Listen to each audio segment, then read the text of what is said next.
இந்த ஒரு பொருளை வாங்கி பூஜை அறையில் தினமும் பயன்படுத்திட்டு வந்தாலே தங்கம் தானாக சேரும்.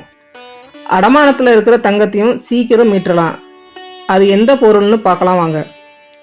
ஸ்வர்ணலட்சுமியின் அனுக்கிரகம் இருந்தால்தான் நம்முடைய வீட்டில் தங்கம் சேரக்கூடிய வாய்ப்புகள் வரும். ஒரு வீட்டின் ஐஸ்வர்யத்தை நிலைநிறுத்தக்கூடிய சக்தியை கொண்ட ஒரு உலோகம்தான் இந்த தங்கம். உங்களுடைய வீட்டில் மேலும் மேலும் தங்கம் சேர, உங்களுடைய பெண் குழந்தைகளுக்கு தங்க நகைகளை வாங்கி சேர்க்க, வீட்டில் இருக்கும் நகை அடமானம் போகாமல் இருக்க, அடமானத்திலிருந்து மீட்டு எடுக்கப்பட்ட தங்க நகையை நம் வீட்டிலேயே நிரந்தரமாக தங்க வைக்க ஒரு சில பரிகாரங்கள் இதோ உங்களுக்காக. தங்கத்தை தக்க வைக்க வேண்டுமென்றால் நம்முடைய வீட்டில் எந்த ஒரு பொருள் அதிக பயன்பாட்டில் இருக்க வேண்டும் தெரியுமா? சந்தனம். சுத்தமான சந்தனத்திற்கு தங்கத்தை ஈர்க்கக்கூடிய சக்தி உண்டு. நிறைய இடங்களில் சுத்தமான ஒரிஜினல் சந்தனக்கட்டை விற்கிறார்கள். அதை வாங்கி வீட்டில் வைத்துக் கொள்ள வேண்டும். இந்த சந்தனக்கட்டையை இழைத்து பன்னீருடன் கலந்து தினமும் நெற்றியில் வைப்பது மிக சிறப்பு.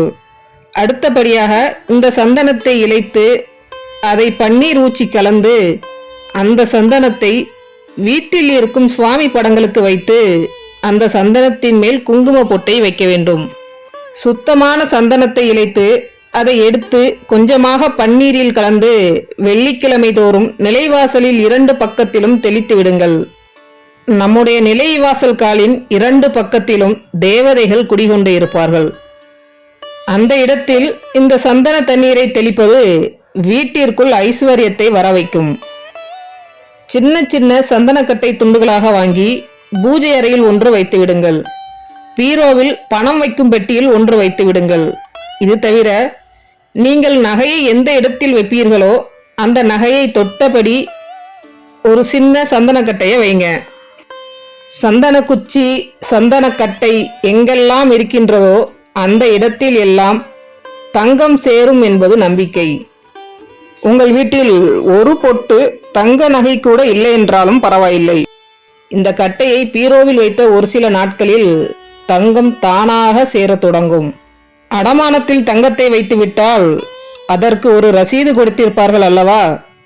அந்த ரசீதுக்கு நடுவில் ஒரு சந்தன கட்டையை வையுங்கள். சிறிய சந்தன குச்சி வைத்தால் கூட போதும். சீக்கிரமே அந்த அடமானம் வைத்த நகையை மீட்டெடுத்து விடலாம். அடமானத்திலிருந்து எடுத்து வரப்பட்ட நகையை மீண்டும் அப்படியே மற்ற நகைகளோடு சேர்த்து பீரோவில் வைக்கக்கூடாது. அடமானத்தில் வைக்கப்பட்ட நகை மீண்டும் வீட்டிற்கு வந்தால் அதை முதலில் மஞ்சள் தண்ணீரில் கழுவி எடுத்துவிட்டு இந்த சந்தன தண்ணீரில் கொஞ்சம் நனைத்து எடுத்து உங்கள் வீட்டு சுவாமி படங்களுக்கு முன் வைத்துவிட்டு அதன் பின்பு பீரோவிலோ அல்லது நீங்களோ போட்டுக்கொள்ளலாம். ஒரே வரியில் சுருக்கமாக சொல்ல போனால், எந்த அளவிற்கு நீங்கள் சந்தனக்கட்டையை வாங்க காசு செலவு செய்கிறீர்களோ, எந்த அளவிற்கு உங்களுடைய வீட்டில் சந்தனத்தை, சுத்தமான சந்தனத்தை பயன்படுத்துகிறீர்களோ அந்த அளவிற்கு தங்கம் மேலும் மேலும் சேரும். நான் இந்த சுத்தமான ஒரிஜினல் சந்தனக்கட்டை நாட்டு மருந்து கடையில் வாங்கினேன். 16 கிராம் இருந்துச்சு. 300 ரூபா சொன்னாங்க. நல்லா வாசனையாக இருக்குது. நீங்களும் வாங்கி பயன்படுத்தி பயன்பெறுங்கள். உங்கள் மேலான அனுபவங்களை கமெண்ட் பாக்ஸில் சொல்லுங்கள். இந்த ஆன்மீக தகவல் உங்களுக்கு பிடிச்சிருந்தா லைக் பண்ணுங்கள். இதுவரை இந்த சேனலை சப்ஸ்கிரைப் பண்ணலன்னா மறக்காமல் சப்ஸ்கிரைப் பண்ணிடுங்க. நன்றி.